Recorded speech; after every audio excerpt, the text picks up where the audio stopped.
Hello, nice to meet you. Welcome to Quiet Philosophy. You wake up early. You check your to-do list. You scroll past videos that say, wake up at 5 a.m., read 50 books a year. If you're not grinding, you're falling behind. So you try harder. You fill your calendar. You stay busy.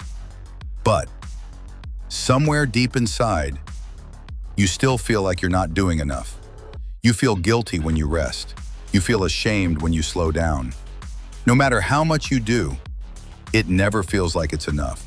This feeling isn't just yours, it's everywhere. We live in a world that equates being busy with being worthy, and we call it productivity. But here's the question. What if this mindset is broken? What if the very way we measure our lives, in hours, tasks, achievements, is making us quietly miserable?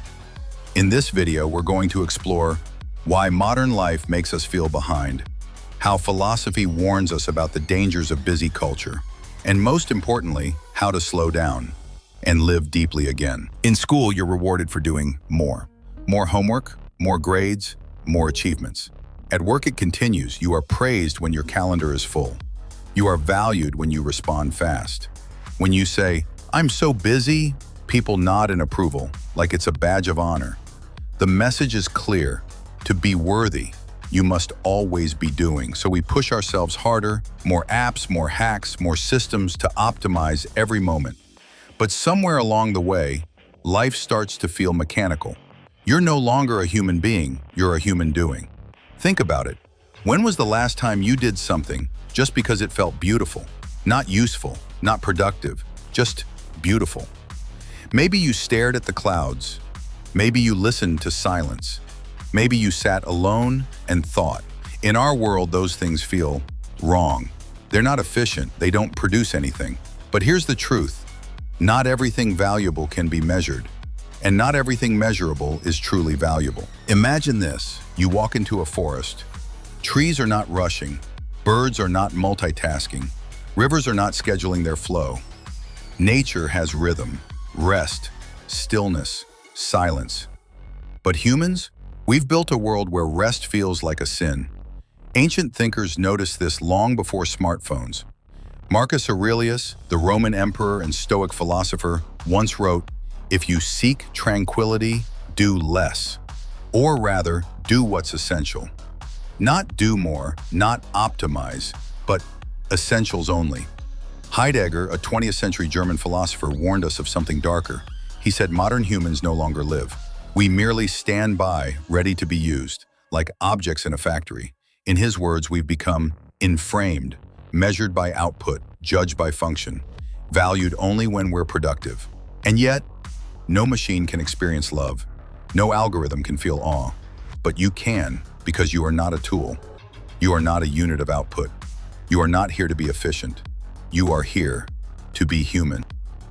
You wake up early, you check your inbox, you knock off tasks, you keep pushing, but still, there's always someone doing more, someone richer, someone fitter, someone launching a startup while writing a novel and running marathons. You don't hate them, but deep down you ask yourself, am I falling behind? The truth is, you are not behind. You are caught in the illusion of infinite comparison. Social media was designed to monetize your attention, and it learned the fastest way to do that is to make you feel like you're not enough. It doesn't show you real life, it shows you highlights, just the wins, just the trophies, just the smiles. You're comparing your messy, raw human life to someone else's carefully edited highlight reel. There's a concept in psychology called the productivity guilt loop.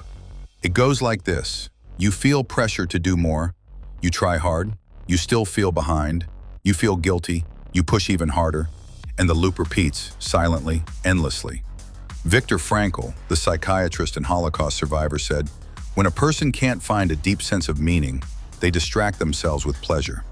And today, we distract ourselves with productivity. Not because we love working nonstop, but because we're afraid to stop, afraid of what we might feel when we finally pause. But here's the beautiful paradox. You don't fall behind when you slow down. You fall behind when you forget who you are. The world often tells you, be successful, climb higher, grow faster, but it rarely asks, are you awake? Are you present? Are you alive? Success is vertical. It's about reaching the top. Achievements, status, numbers. Depth is inward. It's about stillness, awareness, connection. One is loud, the other is quiet. One seeks attention, the other seeks understanding. Neither is wrong. But when we only chase the vertical, we forget how to feel the horizontal, the moment we're in, right now. Lao Tzu, the ancient Taoist philosopher, once said, "Doing nothing is better than being busy doing nothing." Sometimes the most powerful act is to stop, to breathe, to notice, to drink tea without rushing, to walk without a podcast playing, to be with someone fully without checking your phone. This isn't about rejecting goals or living in a cave. It's about remembering that you are not a project, you are a person, and a person needs time to just be. Imagine a tree. Its value isn't just in how tall it grows, it's in how deep its roots run. The same is true for you. You don't need to rise constantly. You just need to live consciously. You don't need to escape the world. You don't need to delete every app or quit your job. But you do need to remember this.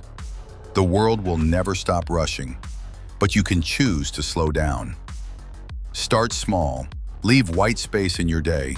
Take one breath before replying. Schedule silence like you schedule meetings. Reclaim time, not to fill it, but to feel it. In a world that profits from your distraction, presence becomes an act of rebellion. In a world obsessed with progress, stillness becomes a kind of power. The philosophers didn't live perfect lives, but they taught us one thing again and again. A life examined is a life worth living. So ask yourself, not what more can I do, but what matters. You are not behind, you are not broken. You are not a machine, you are a person. And that, in itself, is enough. This is quiet philosophy, where we don't shout, we pause, we think, and we live more deeply. If this spoke to something inside you, subscribe, not for motivation, but for reflection. See you next week.